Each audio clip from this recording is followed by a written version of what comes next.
بسم الله الرحمن الرحيم. اللهم ارزقنا حظ الدنيا ونعيم الآخرة يا رب العالمين. هناكل ايه النهاردة؟ هناكل سمكة لوت. سمكة اللوت دي من أنظف الأسماك اللي ممكن تاكلوها. حاجة كده يعني عظمة العظمة. هنا سمكة اللوت دي ليها كام طريقة للطبخ يعني. بس النهاردة هنأكلها لكم مقلية. جميلة جدا، والقطعة اللحم فيها ملحمة وجميلة.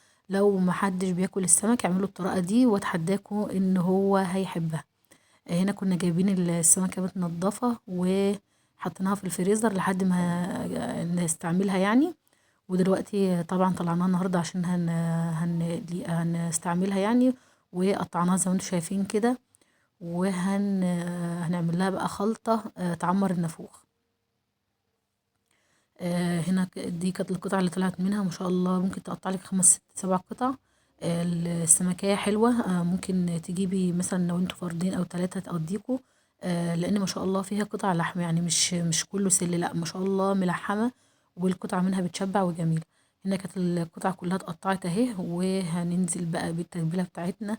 هنجيب قرن فلفل وبقدونس. البقدونس ده عامل السمك والشبت. تاكلي خلطة صح، بقدونس وشبت. ده بالنسبة للأسماك، والفلفل طبعا. والكمون يا جماعة بيدي للسمك تيست عالي جدا وحلو يعني بيوديه في حتة تانية. هنا قطعنا الحاجات بتاعتنا اهي، وهنحطها في الكبة وهنفرمها. وطبعا توم، ما ننساش التوم بتاعنا. وطماطمايه. والبهارات بتاعتنا فلفل اسمر وكمون وملح. لو عايزين تحطوا شطه حطوا، والليمون طبعا مش هنوصيكم بالليمون. ادي التوم بتاعنا. وهنحط طماطمايه عشان تسكر لنا السمكه وتخلي الخلطه جميله. احنا هنا الخضار بتاعنا عبارة عن ايه؟ عبارة عن شبت، عود شبت وعودين بقدونس وفلفل وتوم. والبهارات بتاعتنا ضربناهم كلهم في بعض، وهننزل بالخليط ده. عايزة تحطي طماطمية معاهم يا ريت يعني يستحسن. هنا هنحط فلفل اسمر وكمون وملح وشطة عشان نعمل ميكس بقى كده من الخلطة ده يعني. يعني جميل جدا. احنا جينا نحط البهارات في الكبة وقعت مننا، بس مش مشكلة، هنعمل نفسنا مش واخدين بالنا. وهنضرب ده كله ببعضه يطلع لنا الخليط الجامد ده.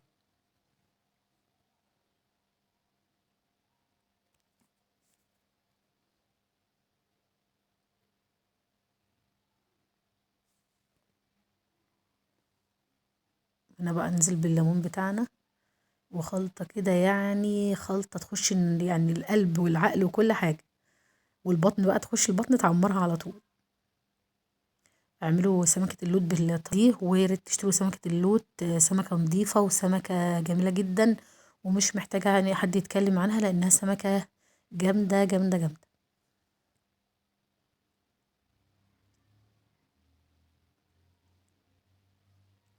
طبعا ان شاء الله في فيديوهات تانية ننزل لكم بسمك تاني وانواع سمك تانية ونقول لكم على الطريقة بتاعتنا. هنا كنا ناقعين طبعا متفقين السمك ملح وليمون. بس مش محتاجة اكتر من كده. هنا طبعا الخلطة بتاعتنا كانت خلصت وحطيناها على السمكة وتبلنا بها السمكة قطعة قطعة عشان القطعة كده تاكل في التتبيلة وتديكي طعم كده يعني فاخر من الآخر. هنا هنتبل كل قطعة مع نفسها. وطبعا بتجهزي التتبيله بتاعت السمك دي وتركنيه بقى حسب ما هتعفريه بالدقيق وهتقليه. طبعا يا جماعة كل التتبيلات عايزة تاخدي التتبيلة لازم اللحوم اللي معاكي او الاسماك تشرب من التتبيلة اللي انت متبلاها بيها عشان طبعا نستفيد بالطعم بتاع التتبيلة. يعني مش هنعمل التتبيلة ومش هنستفيد بيها طبعا. هنا نزلنا بقسماط وشوية فيجيتار. البقسماط والفيجيتار دول كانوا فايضين مننا من البانيه لو فاكرين. وشوية دقيق. تاخدي بقى تست وقرمشة يا سلام.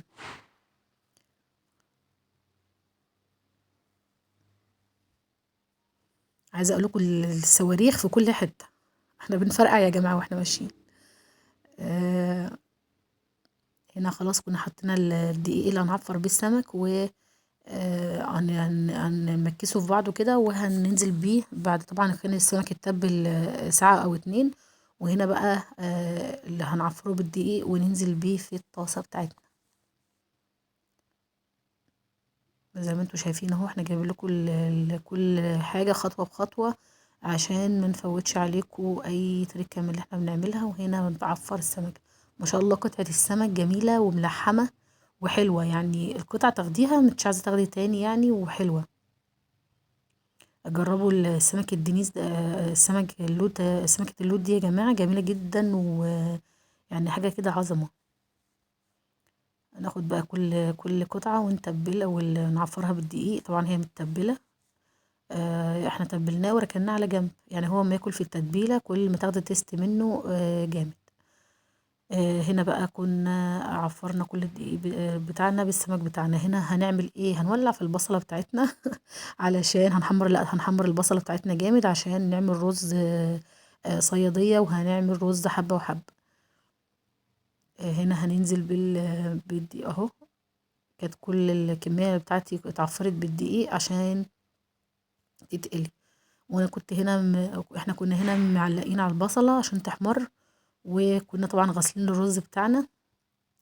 هيجي دلوقتي غسيل الرز، هنغسل الرز بتاعنا ونحضر الحاجة بتاعة السلطة بتاعتنا، ونحبس بكوباية شاي. يعني الفيديو ده بيعمر القلب والله. خلاص يا ستي، عرفنا ان احنا ايه، عفرنا كل القطع بالدقيق، دقيق وفيجيتار وبقسماط. انت طبعا عايزه تستغني عن كل ده وتعمليه بدقيق بس، مش هيأثر معاكي طبعا في القرمشه ولا حاجه. بس هيديكي طعم جميل.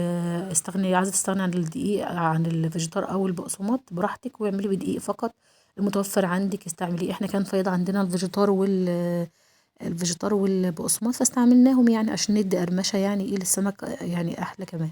هنا دي حاجه السلطه، الخضار بقى حاجه كده تفتح النفس. وهنا هنا هم مصغرين السلطة، بس احنا يعني السلطة لما تكون القطع بتاعتها اكبر يستحسن. بس طبق السلطة ده طبعا جميل، بتاع السمك ده السلطة المصرية بتاعتنا فيها كل الخضار، اي خضار انت بتحبيه حطيه في السلطة واستمتعي بطبق السلطة بتاعك، لان طبعا يعني السلطة دي حاجة رئيسية على الاكل. هنا طبعا عملنا رز تاني برضو نوع تاني. غسلنا الرز وكنا نزلنا بنصه او ربعه يتحمر اهو، وننزل بالباقي ونزوده شوية، نغطيه بالمية وشوية الملح بتاعتنا، وده الرز حبة وحبة مش محتاج اي حاجة. وهنا السمك بتاعنا كان بيتحمر، القطعة عامل زي قطعة التونة والله العظيم، يعني جامدة السمكة دي، حلوة قوي، واللي ما كلهاش فايته كتير.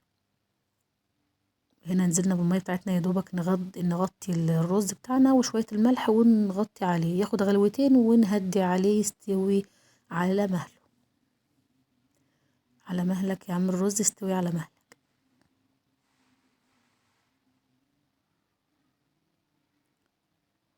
حطينا شوية الملح بتاعنا ونديها تقلبتين ونغطي عليه، مش محتاجين منك اكتر من كده.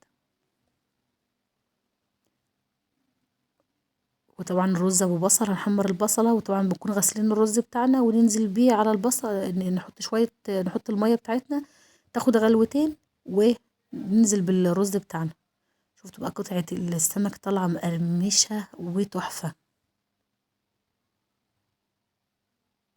الفيجيتار والبقسماط مديها كفر من بره حلوة قوي.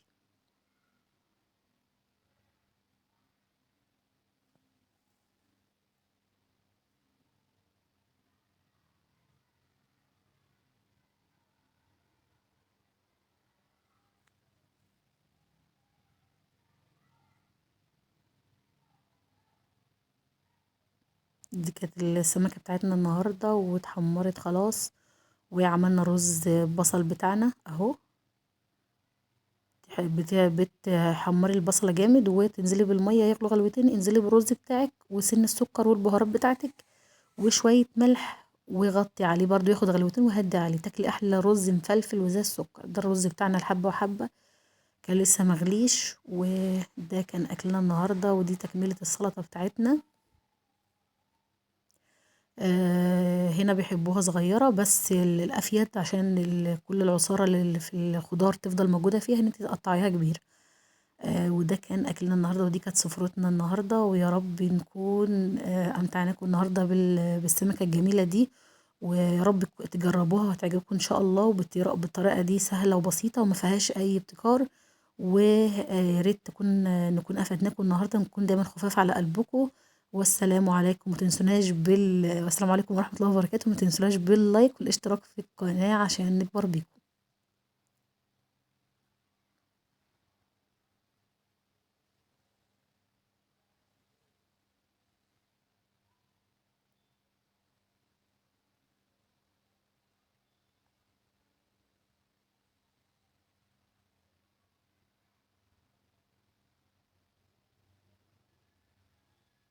نحبس بقى كوباية الشاي دي